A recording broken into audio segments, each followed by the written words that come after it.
বেশ কিছুদিন ধরে আমার মটন খেতে খুব ইচ্ছা করছিল।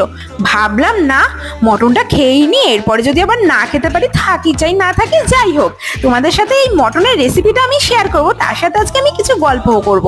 প্রথমে তো মটনটা আমি বাবাকে দিয়ে আনিয়ে রেখেছিলাম, যেহেতু কাজ থেকে আসতে আমার দেরি হয়।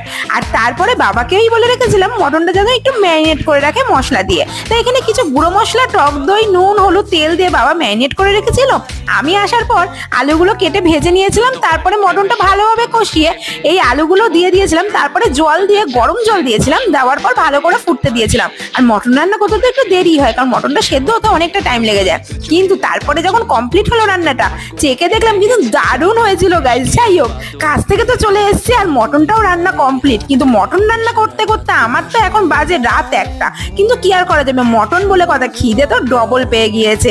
আর এই মটন দিয়ে লাল লাল মটনের ঝোল দিয়ে ভাত খাবো গাইস, তোমরাও খাও, চলো টাটা।